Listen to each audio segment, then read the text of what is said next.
The movie begins with a girl named Alicia dousing her house with gasoline in a manic episode. She splatters the remaining gasoline on her mother before lighting a book on fire and hurling it towards the gasoline-drenched area, which quickly engulfs everything, including her mother, in fire. 6 years later, we're introduced to 8 friends: Angela, Sarah, Nando, Rai, Sebastian, Koldo, Eva, and Virginia, who are part of a book club. They pick a novel and discuss it after everybody has read it. This week's book is called Killer Clowns by Miranda Duncan. Nando is a waiter and dating Angela, a university student like the rest of them. She published a book 6 years ago which brought her fame, making her recognized in the literary community. Their discussion shows that Nando doesn't like Sebastian because he feels Sebastian secretly likes Angela. After the meeting, Sebastian walks Angela back to her dorm as they discuss how Angela is facing writer's block and needs to submit a draft of her next novel to her professor. Sebastian offers to help her with her writing, but she politely refuses and bids him goodnight. Once back in her room, she writes an email to her professor, Luis Cruzado, about her new novel. But after contemplating, she deletes the mail and starts searching about colorophobia, or the fear of clowns. The next day, after class, Luis stops Angela and says he received her email and would want to talk more about it in his office. Angela is surprised because she thought she deleted it, but she complies and follows Luis to his office anyway. Luis admits to not reading the attachment and pours himself a drink. What Angela thought would be a kickstart to her next novel becomes a nightmare when Luis forces himself on her until she forces her knees on his crotch dumplings. She threatens to scream if he doesn't open the door. He lets her go after warning her not to breathe a word to anyone about what happened, or she can kiss her writing career goodbye. Angela narrates the entire ordeal to her friends at the book club, but is afraid to report him as Luis is a respectable man with influence. Angela fears her career will be over before it takes off if she tries to fight back. Her friends, however, have a different plan: to teach the professor a lesson. Inspired by the book they're currently reading, they plan to scare him by playing a scary clown prank on him.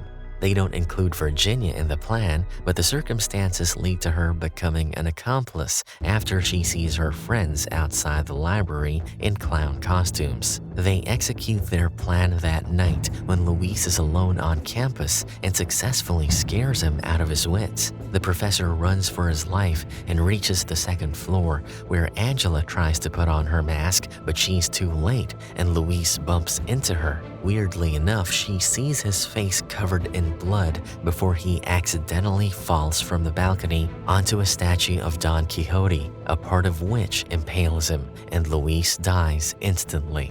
Angela stands looking bewildered at what just happened, and the rest come running towards her. They ask if she pushed him, but Angela denies it. Sebastian calms everybody down and says they are all in this together. Angela says they need to tell the police, but the rest of the friends dissuade her from doing so and blame her for the entire mess. They burn down their clown costumes at an abandoned pool and swear they will not say a word about the incident.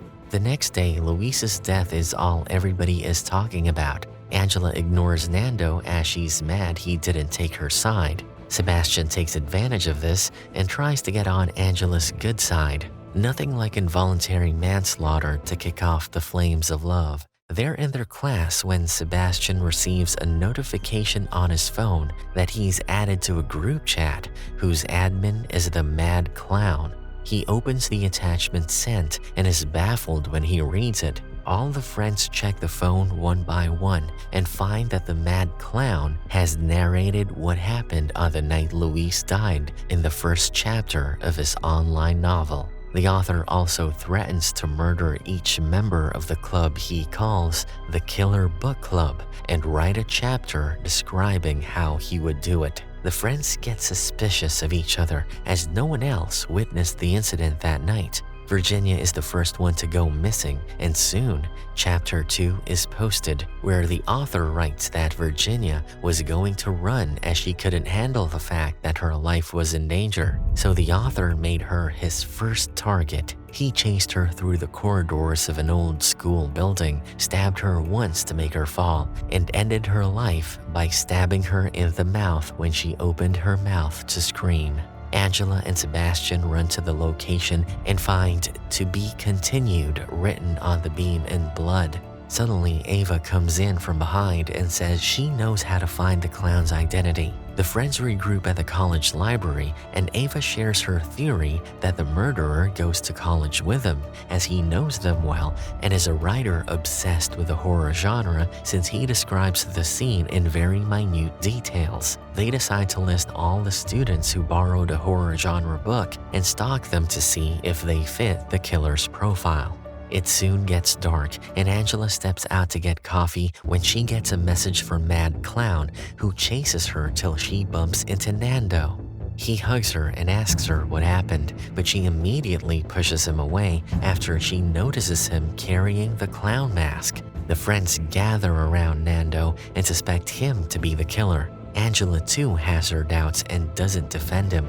Disappointed at the false accusations, Nando leaves. Sebastian comforts Angela after what happened and tells her about a person he has been stalking. The person wrote a clown novel on a site and tried to share it with Angela, but it has been 6 years since she has been on that site. It is the same site where Angela posted her first novel about the girl who burned her mother alive. Sebastian asks if it means something, as Angela thinks about what happened 6 years back. Meanwhile, Rye, Sarah, and Caldo visit the bar where Nando works, and Rye gets into an altercation with Nando after he calls Nando a psycho. But people intervene, and Rye steps out of the club to cool down.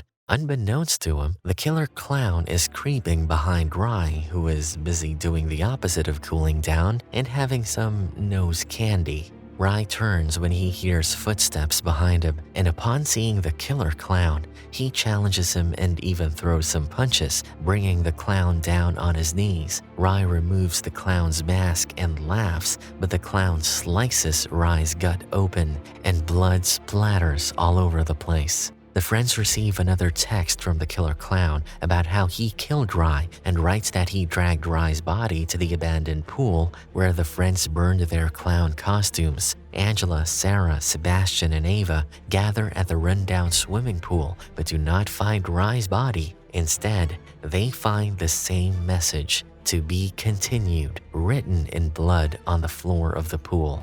Amidst the chaos, Caldo, an influencer, has the brilliant idea of promoting the killer clown's book to his viewers and discloses how the clown is targeting literary students one by one. The clown even sets a poll for the viewers to decide who should be the killer clown's next target. People vote for Angela, or the heroine as they refer to her online. Upset by what Caldo did, Nando comes to the college the next day and confronts him, to which he replies that he was making sure the clown didn't come after him. Nando is about to lose it, but Sarah takes him to the corner and tries to placate him by telling him that Angela is in a safe place but doesn't disclose her location as she doesn't trust Nando. Sebastian takes Angela to his bookstore, which he considers safe, as the killer clown has mentioned he's coming after Angela next. Sebastian brings out the wine and tells her that he found another person that the author of the clown novel knows, and her name is Alicia. Angela confesses that Alicia is the protagonist of her novel. She first got introduced to Alicia on the same site 6 years ago, and they became good virtual friends. Alicia confided in her about being confined with her mom and her mom's obsession with literature. Her mother forced Alicia to spend hours reading all the books in the house and make her write about them. If she stopped doing that, her mother would beat her. Angela had writer's block and decided to use Alicia's story by changing the names, and when it became a hit, she decided to enjoy her newfound fame. But Alicia found out about the novel before Angela could explain things and threatened to write something about Angela someday that would hurt her even more. Sebastian asks Angela if she thinks Alicia is the murderer, but she tells him that Alicia is dead. She opens an online article that claims that Alicia and her mother died in a fire accident. Angela starts blaming herself and says she knows Alicia took her life. Sebastian hugs Angela, who has a meltdown, and one thing leads to another, and before they know it, they're naked doing a hormone dance. Meanwhile, Nando gets a text from the killer clown stating Angela's location, and Nando quickly makes his way to her. He finds himself in a mortuary and gets cornered by the killer clown. He manages to run, but the clown catches up and attacks him. The group soon gets a message from the killer clown, and in his 4th chapter, he describes killing Nando and leaving him on the hospital floor. Angela and Sebastian visit the hospital and are surprised to see Nando doing fine. Angela decides to talk to Nando alone and apologizes for doubting him. She also tells him that it is her mistake that someone is trying to kill her and her friends. Their conversation is, however, interrupted by the arrival of the police, who want to talk to Nando about the incident. Angela leaves and soon gets an update from K1ll's channel where he tells his viewers that the killer clown is going to publish his novel and will be doing a book signing event at a fair. The friends visit the fair and are perplexed to see many fans dressed as Killer Clown. Suddenly, they get a video message that forces them to scatter and check the phones of the people dressed as Killer Clowns. Sarah gets a bit carried away and smashes one of the fans' phones, and the girls get into a verbal spat. The police arrive and Sebastian tries to appease the situation by promising to repair the phone while Sarah runs to avoid getting into trouble. She manages to avoid the police by forcing her way into a greenhouse. Angela soon gets another video message, which shows Sarah being recorded and chased by the killer clown. Angela manages to find the location, but it is too late as the killer clown stabs Sarah in front of Angela. Disturbed after witnessing a murder, Angela runs back in search of others when someone wearing a clown costume covered in blood approaches Angela and soon falls to the ground. Sebastian arrives and removes the person's mask to find K1ll behind the mask.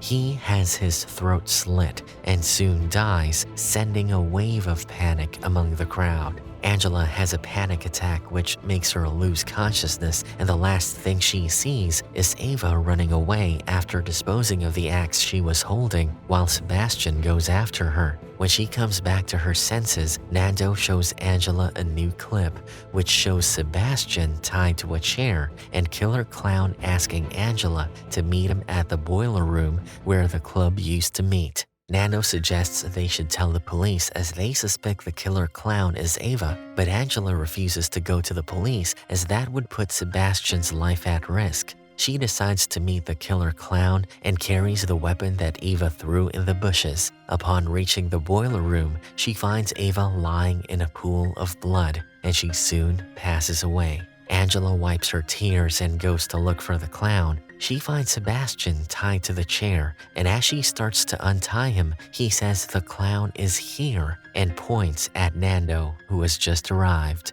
Sebastian asks Angela to kill Nando, while Nando insists Sebastian is lying as he has been obsessed with her. Angela juggles between the two until Sebastian gets bored of Angela's hesitancy and gets up from the chair to snatch the pickaxe from Angela's hands and stab Nando. Sebastian grins as he admits to being the clown. Angela's brain cannot process the information and she says it can't be true, making Sebastian repeat himself, almost taking offense that Angela thinks he is incapable of murdering someone and that he has to break it down for her to understand. Sebastian also admits that he planned everything, even the mail to Luis, which led him to think Angela was interested in him. It is revealed that Sebastian knew Alicia and had befriended her on the same website that Angela befriended Alicia. Sebastian and Alicia's relationship blossomed and they soon became more than friends. When the story came out, Alicia told Sebastian she wanted to end her life, but Sebastian promised her vengeance. Angela suddenly stabs Sebastian with a pen she had in her pocket and runs. She reaches the second floor and runs into Virginia, wearing the killer clown costume. Angela is shocked, and Virginia explains that she is, in fact, Alicia. Sebastian soon joins Alicia, and they slowly approach Angela, who keeps them distracted until Nando sneaks up from behind and knocks Sebastian off the rails. Sebastian falls onto the same statue and dies after getting impaled. Don Quixote statue 2 for 2. After looking at the gruesome scene all together like old friends, Alicia knocks Nando out again and chases Angela to the boiler room, where Angela sets a trap and sets Alicia on fire, burning her to death. Soon the police and the paramedics arrive and take Nando and Angela, the only survivors, to the hospital. 1 year later, Angela and Nando attend the same class. Angela has written another novel called Crimes on Campus, which has brought her under the limelight of many publishers. Nando leaves to attend another class, while Angela walks on campus and sees Alicia rushing towards her with a hammer, making Angela scream in horror. A hallucination, or is it? And that's a wrap for this movie recap. Thanks for watching.